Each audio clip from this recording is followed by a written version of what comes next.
welcome to Test to Track. I'm your host, Savannah Smith, and today we're going to be talking about the sport of sponsorships and our favorite sport, racing. Now, one thing that comes to mind when we're talking about sponsorships in motorsports, right, is kind of a recent development within the past couple of months with Visa Cash App Racing Bulls, originally AlphaTauri, previously Toro Rosso, right? So, one problem that people continuously mention with this is that it seems like there's been an increasing amount of sponsors attached to the title of certain teams. And while I understand this, it's also important to recognize how important sponsorship is to motorsports, okay? Because it's not like soccer or football in everywhere else where you can just show up to a field with like your staff, your team, and your equipment, which consists of like your team kit, shoes, your soccer ball, maybe medical stuff, whatever. Okay, but that's a lot less expensive when we're comparing it to a race car. Okay, a Formula One car is millions of dollars. Even when you think about the road cars that some of these constructors are producing, like Ferrari and Mercedes, okay, those are significantly less expensive in most cases than the car that's racing around the track, right? So the sheer amount of money that it takes to have a Formula One season just goes to show why sponsorship is so vital to this industry, right? I think new or old, you can recognize that. New or old meaning to the sport, okay? So with that, you kind of have to advertise yourself to these sponsors, right? Like there's not a lot of sponsors that are going to be coming up to you and being like, hey, I want to give you this amount of money. No, you have to pitch yourself as a team to be getting this money. And sponsors know a lot of the time that they have the upper hand in this, and they're the one kind of creating the narrative between the team and the sponsor. We can see some of these really great success stories like Marlboro with Ferrari, Marlboro with McLaren, Interstate Batteries with Joe Gibbs Racing, and McLaren with Schmidt Peterson Racing Team, I believe is what it was previously in IndyCar, as well as Aero Electronics, so Aero McLaren. Some of these really great success stories where you see, especially with Marlboro, previously in the sport before, obviously, tobacco being overtly advertised on the car was banned in 2006 by the FIA, but previously they had such an iconic role in the sport. You can't really think about, I believe it was 80s McLaren without thinking of Marlboro, okay? Because you had that livery for many years with Ayrton Senna, the Lego set that just came out. It was a Marlboro livery, right?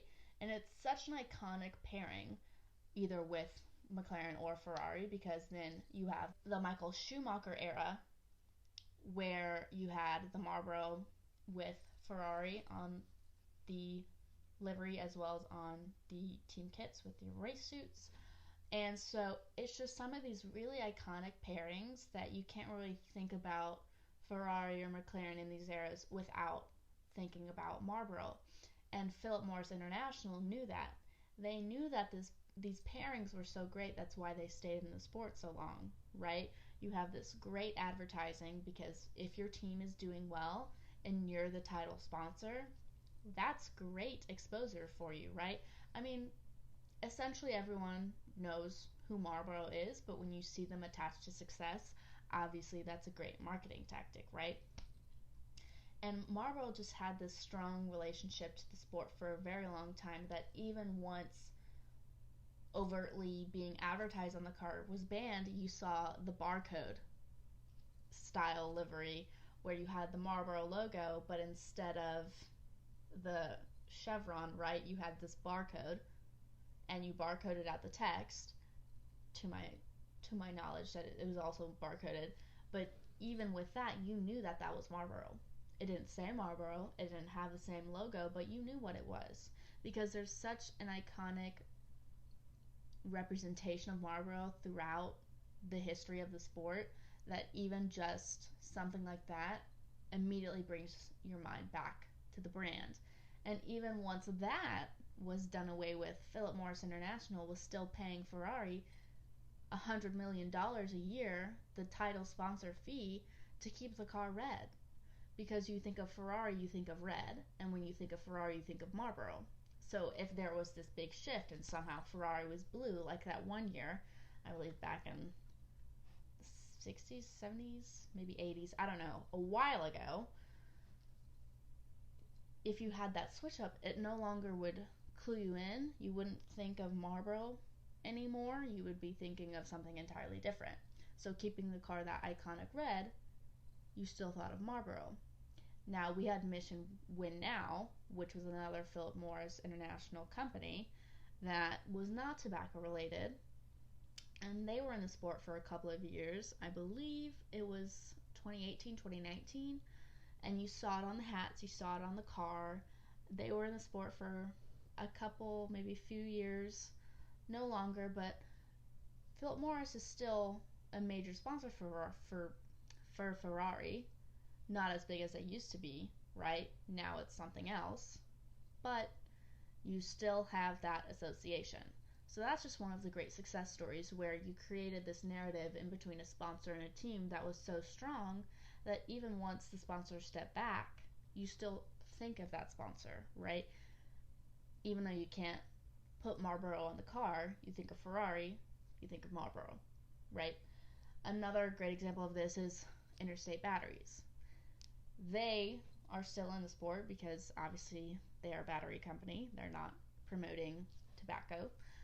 But they've been with Joe Gibbs Racing for a very long time, right? So I actually got to meet Joe Gibbs on Sunday, and I got to hear a bit of the story when he approached Norman, who, he is Interstate Batteries, and they created this long-term partnership that's iconic till this day. And so Joe Gibbs Racing has 4 cars, okay? And the way that NASCAR sponsorship works is that for a race weekend, whoever is paying the driver or the team the most money gets to be the main part of the livery for the day, right? So, like when you think of Denny Hamlin with FedEx, you think of Christopher Bell with DeWalt or Rheem.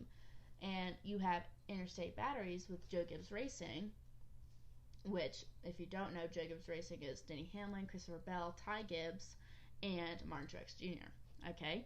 And so every race weekend, Interstate Batteries will focus more money on one driver, so they each will have the Interstate Batteries livery for X amount of weekends throughout the year. When I stayed with Interstate Batteries on Sunday. Best experience of my life. I'll do an episode about that. Don't fret. They were sponsoring Ty Gibbs the most that weekend. And Ty Gibbs, grandson of Joe Gibbs, racing legend, whatever. He's doing very well. So just one of those really iconic long-term partnerships where Interstate Batteries is now this huge sponsor in NASCAR.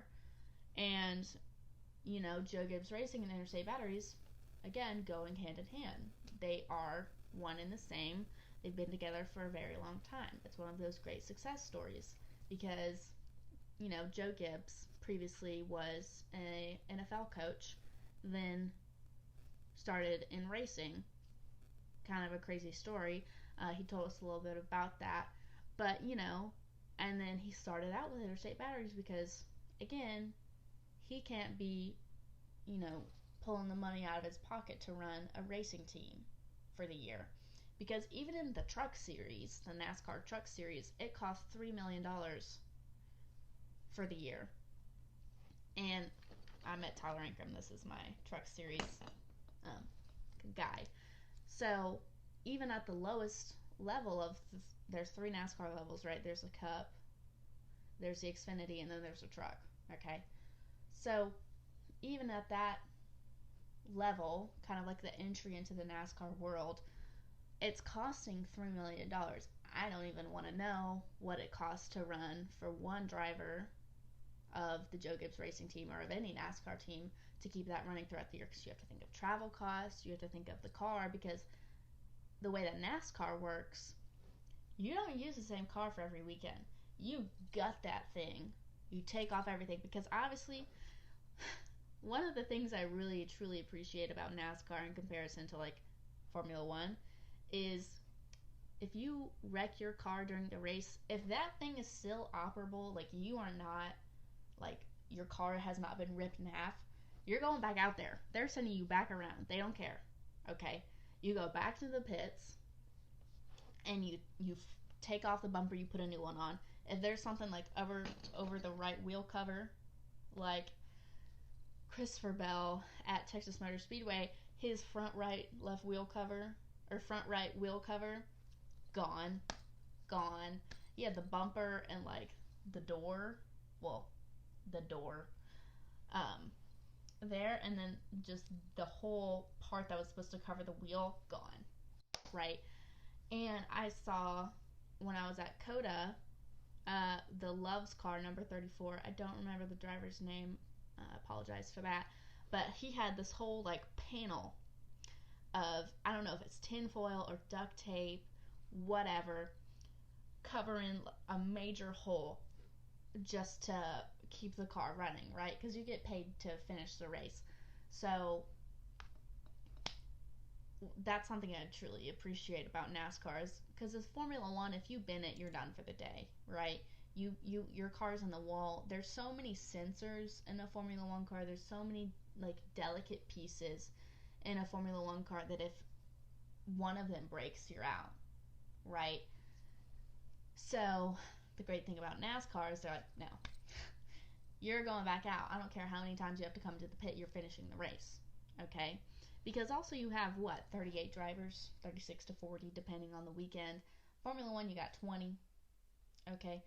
And, you're just sending them back out. It doesn't matter if they're in the last place or 8 laps down. They're finishing that race unless the car physically cannot drive. And that's something that I think is beautiful.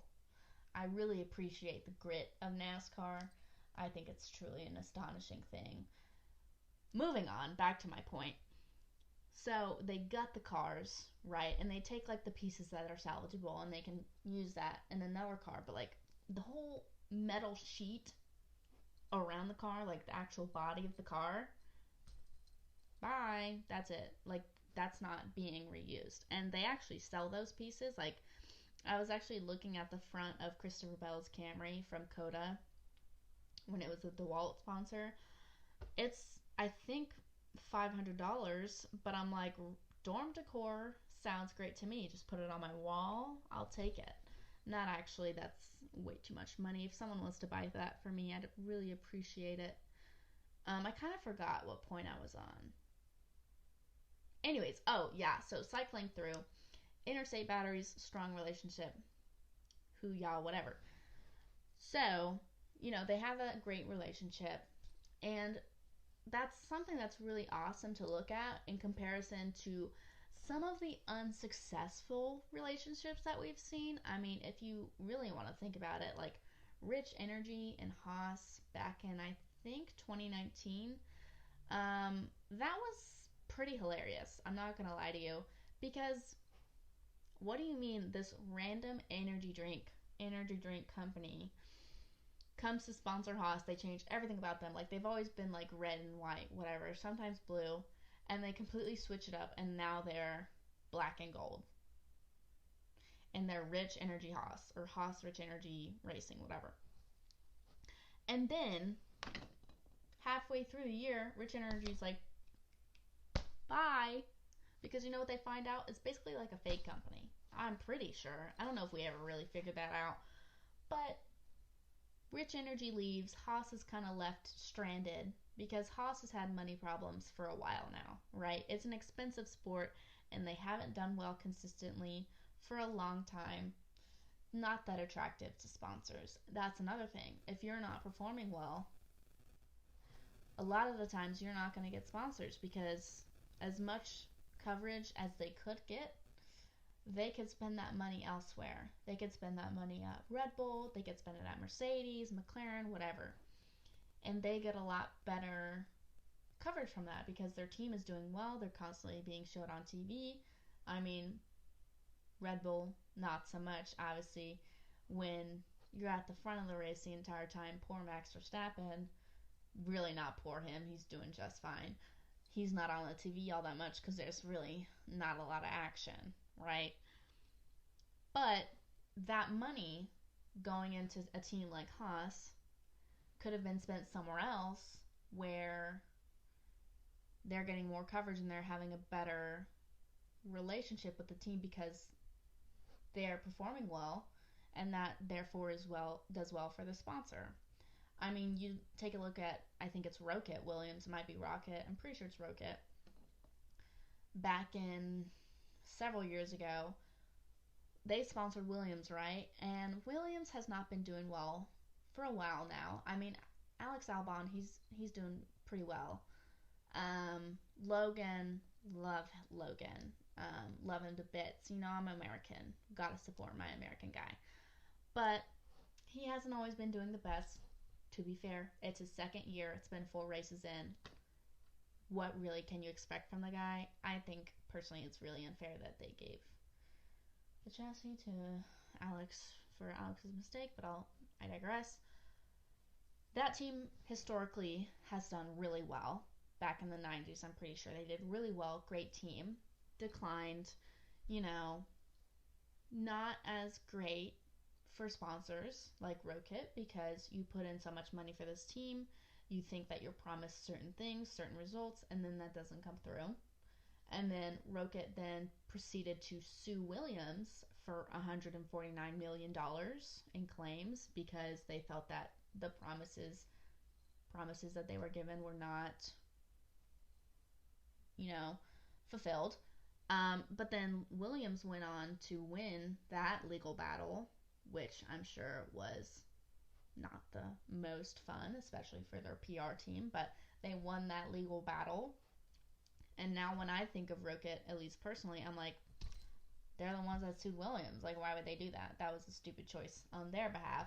So that's another great example as to if you're not cultivating these relationships with sponsors and teams and creating that strong bond that isn't communicated to fans, then you're kind of messing it up for both of you because, like with Haas, after that whole shebang, like it was kind of embarrassing for them. It was like they had a sponsor up and leave them, and then it turned out to kind of be fake because no one could find Rich Energy in stores. Nobody knew what this was. Like, they were supposed to be making hundreds of millions of dollars, and then it turns out there's no money for you. Sorry, bye. What do you even do in that situation? Like, that shook up Formula One for sure. Like, what do you mean your sponsor is fake?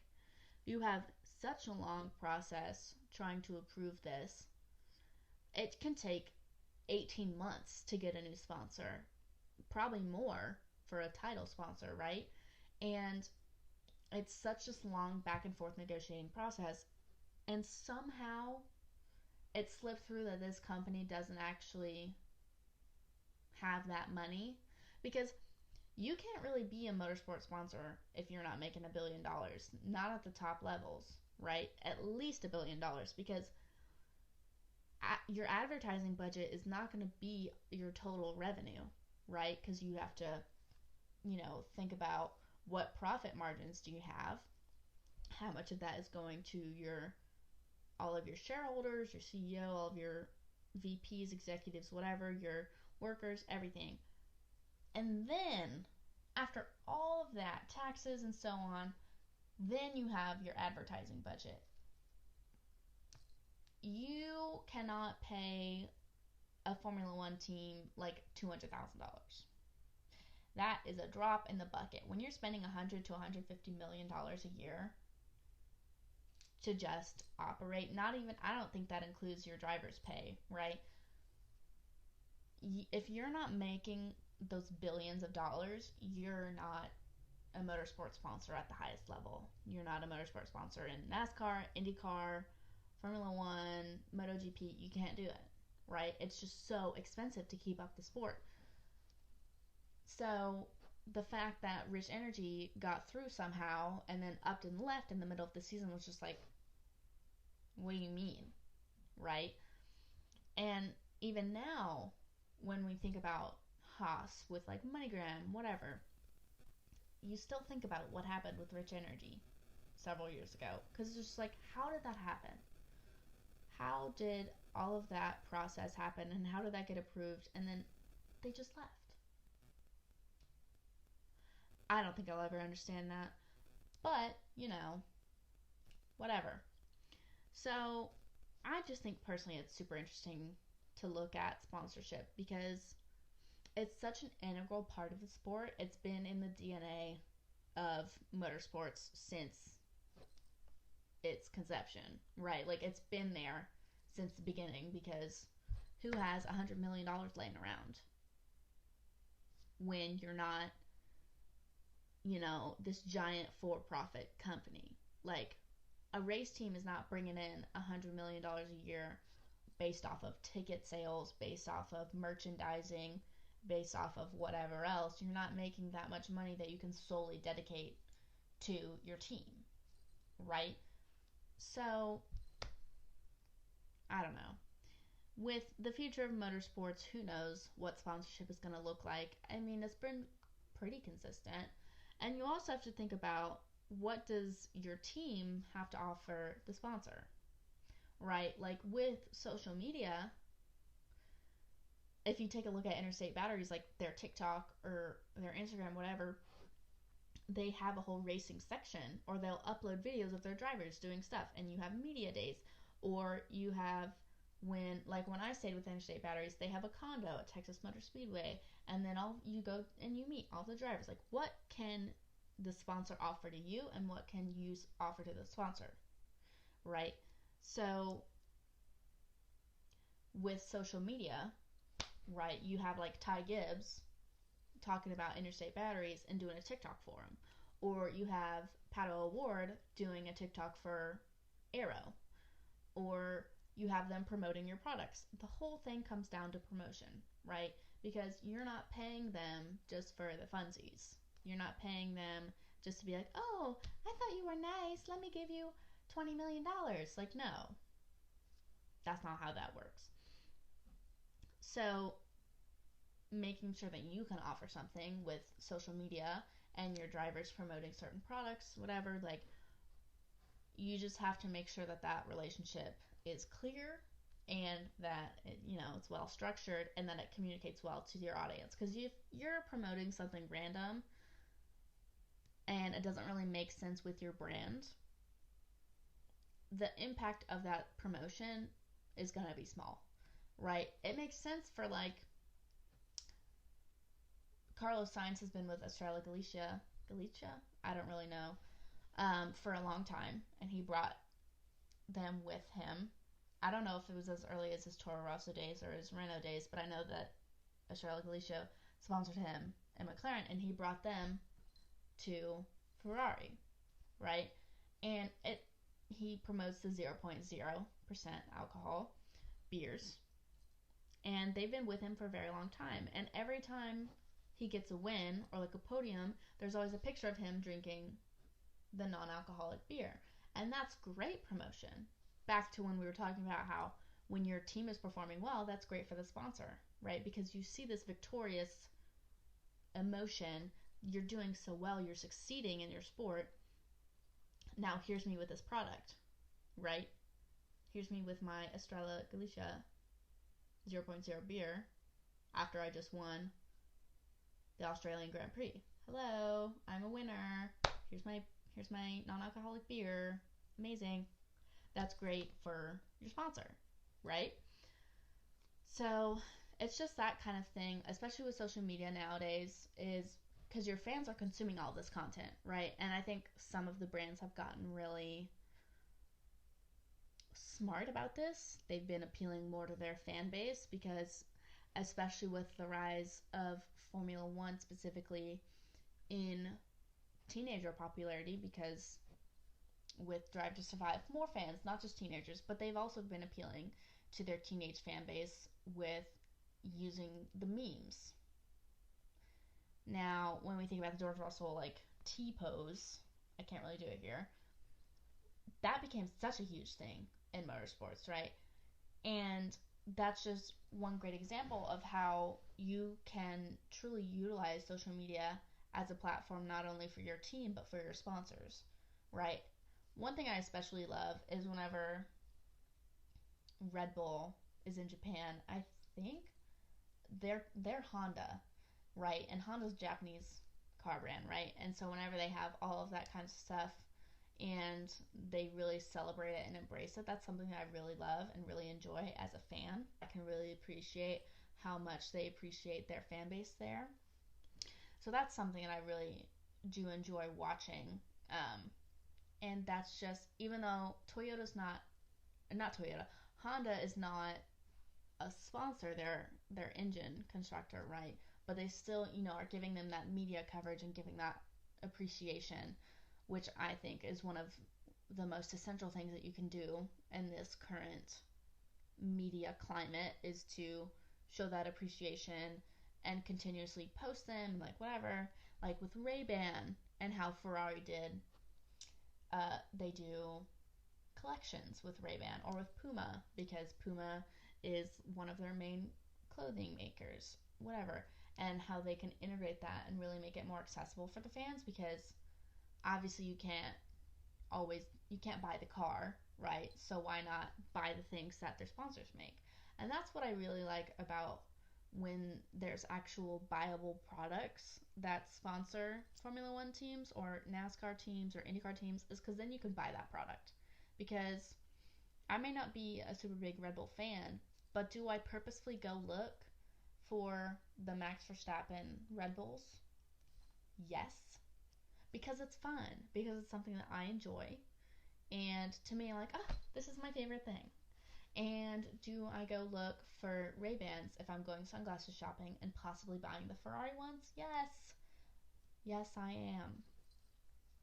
And so it's just something that I really appreciate when it comes to sponsorships, is when they are making it more accessible to fans, because not everyone can drop $5,000 on the Ferrari clothing collection. But I can go spend $100 at Ray-Ban, no, like $300 at Ray-Ban to get some nice glasses that will last me for a long time, right? Or I can go buy the Puma track pants or a t-shirt, or I love when they do the actual driver shoe, but like as a sneaker. That's something I think is super cute. But it's just a really great connection with our sponsors that then connects the team with their fans in a more accessible way that I think is done really well with some teams. So, yeah.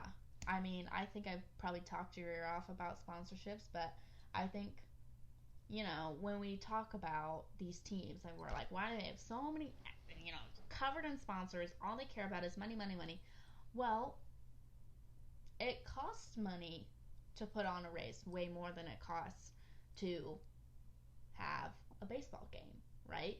And so it makes sense. And so, for some of us haters that are like, why is it like this? Why are there 30 million sponsors on the side of the car? Hopefully this has explained it to you and, open your eyes a little bit, because I think we all know that sport is expensive, but just how expensive, I don't know if everyone realizes. Like, it takes $58 million to operate a street track race weekend for Formula One. That is a lot of money, and 60 to 80% of NASCAR's revenue is from sponsorship. So, you can't get all of the money you need from ticket sales and TV deals and selling food, because those could be a couple $1,000,000. You need 58 for one weekend, So the operational cost of motorsports is just very different from like a sport on a field or in a rink or in an arena. So, yeah, hopefully that was helpful in explaining why sponsorships are the way they are in motorsports, and hopefully this was interesting. hopefully I'll make another episode soon. I hope you enjoyed, and I hope you have a fabulous day. And I hope you watch the next upcoming race this weekend. I believe it is China for Formula One.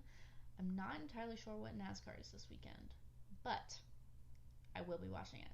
So, toodaloo, everyone, and I hope you feel fabulous.